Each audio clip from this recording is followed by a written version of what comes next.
DPP aruhusu EACC kumkamata Seneta Mandago kwa tuhuma za kuiba shilingi bilioni 1.1. Karibu kwenye taarifa zetu za Erran Media na kumbuka kusubscribe. Seneta wa Uasin Gishu Jackson Mandago atakabiliwa na mashtaka ya ufisadi na ubadhilifu wa fedha katika sakata ya ufadhili wa masomo ya Finland. Hii ni baada ya ofisi ya mkurugenzi wa mashtaka ya umma kuidhinisha faili ya uchunguzi iliyotumwa na tume ya maadili ya kupambana na ufisadi EACC ili Mandago na maafisa wengine watatu wakuu wa kaunti hiyo washtakiwe.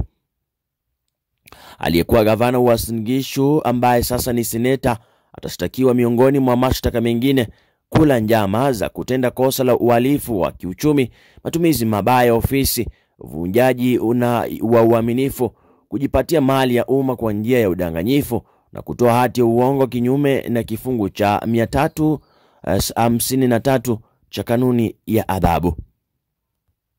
Mandago na washtakiwa wengine wanne Joseph Martim, Joshua Lelei, Meshak Rono na Jacob Sisei, mkurugenzi wa Skeldorf Limited, walidaiwa kufuja bilioni 1.1 zilizokusudiwa kuhamisha zaidi ya wanafunzi 125 kwa elimu ya juu hadi Canada na Finland.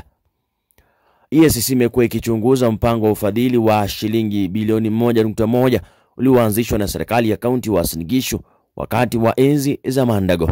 Katika ripoti ya robo mwaka iliyochapishwa na shirika la kupambana na ufisadi, sakata ya ufadhili wa masomo ya ufini ni miongoni mwa orodha ya kesi 39 zilizoorodheshwa kuwa zimechunguzwa na EACC. 8 zimeidhinishwa na kushtakiwa kati ya 43 zilizotumwa na tume hiyo.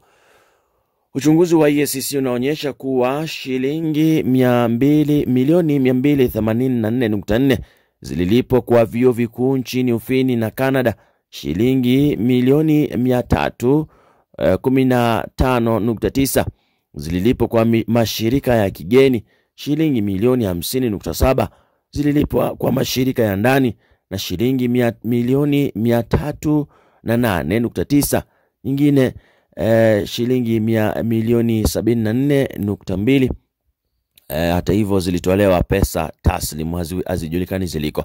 Uchunguzi pia ulibaini kwa afisa mkuu wa masuala ya vijana na jinsia michezo Joseph Martim pamoja na naibu mkurugenzi wa hazina ya elimu ya kaunti Meshak Rono, Joshua Lelei na Jacob Sisei walipanga njama ya kulaghai fedha hizo kwa vile pesa walizotoa hazikuwekwa kwa lengo lililokusudiwa. EACC sasa inataka kukamatwa kwa Mandago na maafisa wanne wa kaunti ili kujibu mashtaka. Mnamo Agosti mwaka huu, Mandago alikamatwa na kufikishwa katika mahakama ya hakimu mkuu ya Nakuru kuhusiana na sakata hiyo ya ufadhili. Hizo taarifa za hivi sasa, naweza tamoni yako hapo kwenye comment section.